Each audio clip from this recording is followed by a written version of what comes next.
नमस्कार। आज हम यात्रियों के नज़रिए कक्षा 12 एनसीईआरटी के अध्याय 5 का तीसरा पार्ट पढ़ रहे हैं। पहले पार्ट में हमने अल बरूनी के बारे में पढ़ा था। दूसरे पार्ट में हमने इब्न बतूता के बारे में पढ़ा था, जो अनूठी चीज़ों को, अपरिचित चीज़ों को का वर्णन करता है, जैसे नारियल और पान। आज हम तीसरे पार्ट में जो है वो बर्नियर के बारे में जानेंगे। तीसरा पार्ट जो है वो बर्नियर के बारे में जानेंगे। बर्नियर जो है उसका पूरा नाम फ्रांसवा बर्नियर था, जो फ्रांस का था। फ्रांसवा बर्नियर फ्रांस का था। 1656 से 68 तक 12 साल यहाँ रहा। शाहजहां का एक पुत्र था, दारा शिकोह। तो दारा शिकोह का चिकित्सक बन के रहा था बर्नियर। और बर्नियर जो है वो दार्शनिक था, इतिहासकार था, चिकित्सक था, बुद्धिजीवी परंपरा से संबंधित था। उसने भारत में जो भी देखा उसकी तुलना यूरोप से की। विशेष बात है कि इसकी तुलना यूरोप से की। भारत में देखता यूरोप से, और साथ साथ में यूरोप को भारत से बेहतर बताता। और उद्देश्य था इसका कि यूरोपीय संस्कृति को भारत की संस्कृति से श्रेष्ठ बताना। इसकी पुस्तक बहुत इंपॉर्टेंट है, ये आपके बोर्ड की परीक्षा में काम की आएगी। जो लोग तैयारी कर रहे हैं अभी, एकलव्य विद्यालय जो है, मॉडल विद्यालय, उनके पेपर की 16 तारीख को है, उनके लिए भी बड़ी काम की चीज़ है। Travels in the Mughal empire, माने मुगल साम्राज्य की यात्रा, ये बर्नियर ने लिखा। इसमें आलोचनात्मक अंतर्दृष्टि के और गहन चिंतन से लिखा, आलोचना की और साथ साथ में गहन चिंतन किया। मुगल काल की तुलना, आप देखो तुलना शब्द आ गया तो बर्नियर हो गया। तो तुलना यूरोप से की और यूरोप को श्रेष्ठ बताया। यही लाइन यहाँ थी, यही लाइन यहाँ थी। भारत में यूरोप के प्रतिलोम दर्शाया, मतलब भारत का उल्टा चलता है वहाँ यूरोप में, ऐसा बताया। उसने भारत में जो भिन्नताएं देखी उसको क्रमबद्ध करके निम्न कोटि का, भारत को हम निम्न कोटि का दर्शाया, यूरोप को श्रेष्ठ बताया। पूरी बात में यही लाइन थी। बर्नियर हमेशा, बर्न माने जलना, और कोई जलेगा तो सोचो कि वो दूसरे देश की चीज को, खुद की चीज को श्रेष्ठ बताएगा और दूसरे को कम बताएगा। 12 वर्ष तक जो है वो ये यहाँ आया रहा था। भूमि स्वामित्व का प्रश्न, अब गौर करें भूमि स्वामित्व के बारे में। बर्नियर यहाँ और वहाँ की तुलना कर रहा है, हर जगह तुलना कर रहा है। तो बर्नियर कहता है कि यहाँ और वहाँ के राजा में फर्क था। जैसे यहाँ का राजा जो है वो भूमि का स्वामी होता था, वहाँ जो है किसान भूमि का स्वामी होता था। यहाँ राजा भूमि का स्वामित्व होता था, तो जो भूमि में काम करने वाले जमींदार किसान थे वो भूमि के असली मालिक नहीं थे, इसलिए वो भूमि का ज़्यादा ध्यान भी नहीं रखते थे। और न ही जो है उनको भूमि में कोई उत्पादन में वृद्धि वगैरह का कोई जो है कोई शौक था। इसका मतलब जो है राजस्थान, भारत में निजी भूमि स्वामित्व का अभाव था। मतलब भूमि का कोई निजी मालिक नहीं था, राजकीय भूमि थी और राजा की भूमि थी। राजकीय भूमि होने से राज्य और उसके निवासियों को हानि होती थी। भूधारक जो भूमि पर उत्पादन कर रहा है वो उत्पादन स्तर को रखने और उनमें वृद्धि करने के प्रति उदासीन था। मतलब वो भूमि के मालिक नहीं थे।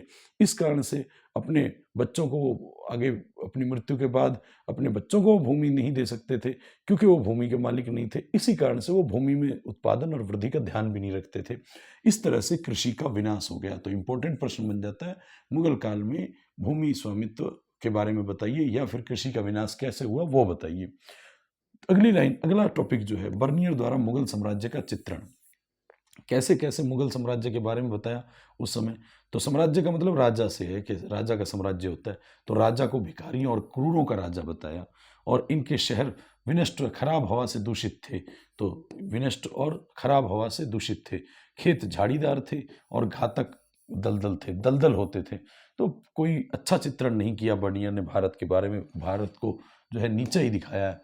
फिर उसके बाद बर्नियर के विवरणों द्वारा पश्चिमी देशों के विचारकों को प्रभावित करना। तो प्रश्न यहाँ से पूछता है, बर्नियर ने किस प्रकार से पश्चिमी देशों के विचारकों को प्रभावित किया। जैसे मॉन्टेस्क्यू जो है उसको प्रभावित किया। उस बर्नियर का जो यात्रा वृत्तांत था, मॉन्टेस्क्यू ने उससे क्या लिया, तो प्राच्य निरंकुशवाद का विचार सिद्धांत लिया, उसको विकसित किया। प्राच्य निरंकुशवाद क्या चीज होती है, बड़ी काम की बात है। तो ये काम की बात है। एशिया में जो हमारे यहाँ भारत की खास बात है, एशिया की बात है, राजा प्रजा को अपने अधीन समझता था और दासता और गरीबी में रखता था। यही प्राचीन निरंकुशवाद है। निरंकुश माने किसी पर अंकुश यानी कांटा यानी रोक ना लगाना, तो निरंकुश यानी जिस पे रोक ना लगाई जा सके। तो प्राचीन काल में ऐसे ही तो था, एक राजा होता था, वो सबको गुलाम समझता था, गरीबी में रखता था। अगला टॉपिक है बर्नियर द्वारा ग्रामीण समाज का चित्रण सच्चाई से दूर। तो बर्नियर ने जो भारतीय समाज के बारे में बताया वो ठीक नहीं था, वो बनावटी था।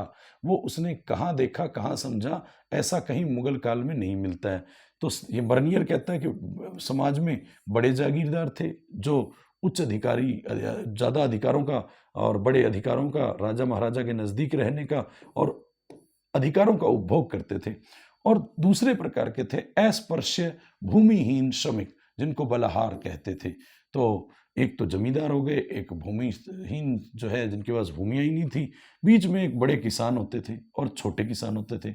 ये खेती लेके उत्पादन करते थे, खेत लेकर के जमींदारों से उत्पादन करते थे और छोटे किसान, इनका शोषण होता था, यानी ये गरीबी में रहते थे। तो इस तरह से सामाजिक चित्रण किया है गाँव में, किस तरह से बड़े जमींदार होते थे, फिर जिनके पास भूमियाँ होती ही नहीं थी, फिर किसान दो तरह के हैं, बड़े किसान और छोटे किसान होते थे, छोटे किसानों का शोषण होता था।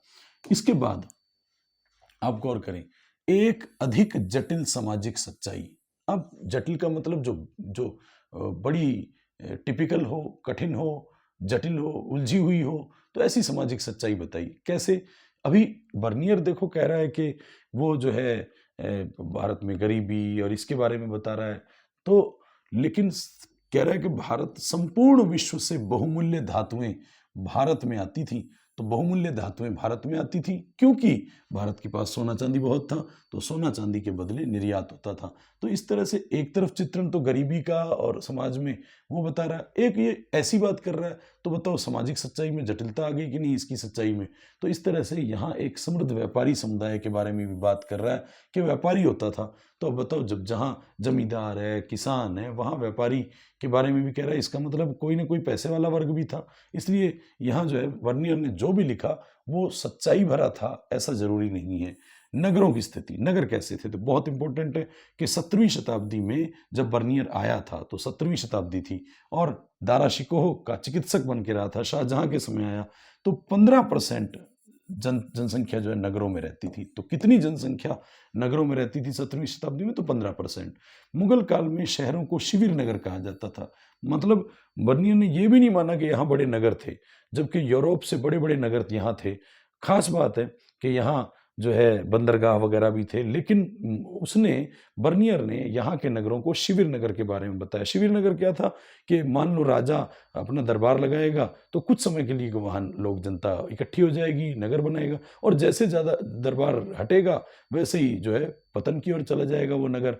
तो इस तरह से स्थायी नगर नहीं थे, ये शिविर नगर थे कि राजा कोई शिविर लगाएगा तब नगर बसेंगे। तो ऐसे नगर जो राजकीय दरबार के समय ही अस्तित्व में आते थे और बाद में पतन उन्मुख हो जाते थे।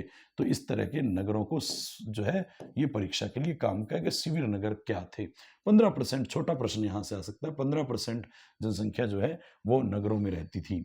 फिर उसके बाद अगली बात करें तो व्यापारी वर्ग की।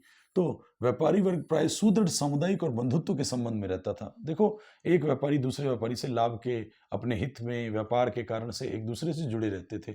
वो अपनी या तो जाति व्यवस्था या व्यवसाय के कारण, या तो जातियों के, एक जाति के लोग व्यवसाय करते थे, या फिर जो दो अलग अलग व्यवसाय कर रहे हैं तो वो आपस में संगठन बना लेते थे। इंपॉर्टेंट है कि अहमदाबाद में, खास करके अहमदाबाद, अहमदाबाद तो एशिया में, पश्चिमी भारत में यह समूह महाजन कहलाता था। जो व्यापारी वर्ग है महाजन कहलाता था, और इसका मुखिया सेठ होता था, जिसको अहमदाबाद में नगर सेठ कहा जाता था, नगर सेठ कहा जाता था। फिर उसके बाद चिकित्सकों की व्यावसायिक वर्ग की बात करें, देखो ये व्यापारी वर्ग है, व्यापार करने वाला, ये व्यावसायिक वर्ग है। इसमें चिकित्सक यानी हकीम वैद्य होते थे, अध्यापक यानी पंडित मुल्ला होते थे, अधिवक्ता यानी वकील होते थे, चित्रकार होते थे, वास्तुकार होते थे, संगीतकार होते थे और सुलेखक होते थे। तो इस तरह से ये यहाँ व्यावसायिक वर्ग था। बर्नियर के अनुसार समाज में व्यावसायिक वर्ग था। और हम यदि इसकी बात कर लें तो राजकीय कारखानों की बात करें तो बर्नियर एकमात्र ऐसा इतिहासकार था जिसने राजकीय कारखानों की प्रणाली का विवरण दिया। तो एकमात्र इतिहासकार जिसने राजकीय कारखानों के बारे में बताया। कहता था कि कारखानों में बड़े बड़े कमरे होते थे, बड़े बड़े कमरे होते थे, उसमें जो है उसको कारखाना कह दो चाहे शिल्पकारों की कार्यशाला कह दो। उसमें पहला कमरा काशीदाकारी का, दूसरा सुनारों का, तीसरा चित्रकारी का, चौथा प्रलाक्षा रक्ष का रोगन लगाने का यानी रंग रोगन करने का, प्रलाक्षा माने लाख से रंग रोगन बनाने का, और फिर बढ़ई यानी लकड़ी का काम करने का, या जो है रेशम, और छठा जो है कमरा वो रेशम जरी महीन और मलमल आदि का जो है कारखाने का कमरा हुआ करता था। तो इस तरह से कारखानों के बारे में भी यदि किसी इतिहासकार ने बताया तो वो एकमात्र जो है वो बर्नियर ने बताया। फ्रांसवा बर्नियर फ्रांस का था। इसी प्रकार सती प्रथा की बात करें तो सती प्रथा इसने जो है देखी थी सती प्रथा, और सती प्रथा जो है वो भारत में विद्यमान थी बर्नियर के अनुसार। और सती जब होती है तो आग में, तो कई कहते हैं कि प्रसन्नता से ही, अपनी पति की मृत्यु के बाद प्रसन्नता से ही जो है आग में समर्पित हो जाती थी। कई कहते हैं जबरन बाध्य कर दिया जाता था उसको। तो सोचो कि सती तो आग में जब जल जाती है, तो आग में जल जाती है तो बर्न हो जाती है, तो बर्नियर ही इसके बारे में लिखेगा। तो बर्न हो जाती है तो बर्नियर ही इसके बारे में लिखेगा। इस तरह से जो है यहाँ इस चैप्टर के 3 पार्टों में मोटे मोटे रूप से मैंने इसको समझा दिया है। कुछ बातें और भी हैं इसमें जो चौथा पार्ट हम बाद में बना देंगे। अब जो है आप तीनों पार्टों को बहुत अच्छे से देखिएगा। जो इस समय एकलव्य मॉडल स्कूल की तैयारी कर रहे हैं उनके लिए बड़ा काम का है, नेट की तैयारी करने वालों के लिए बड़ा काम का है। साथ साथ में जो है फर्स्ट ग्रेड, सेकंड ग्रेड और कॉलेज लेक्चरर के जो सब्जेक्ट पेपर हिस्ट्री में है, ये वहाँ आईएएस, यूपीएससी, आरएएस की परीक्षाओं में ये आपके लिए बेहतर साबित होगा, क्योंकि ये एनसीईआरटी का मैटर है। इसको अच्छे से आसान भाषा में समझाने का काम किया है। तो वीडियो को, यदि वीडियो अच्छा लगे तो लाइक करना और ज़्यादा से ज़्यादा लोगों तक भेजना, ताकि मैं और भी अच्छा वीडियो आपके सामने ला सकूं। धन्यवाद।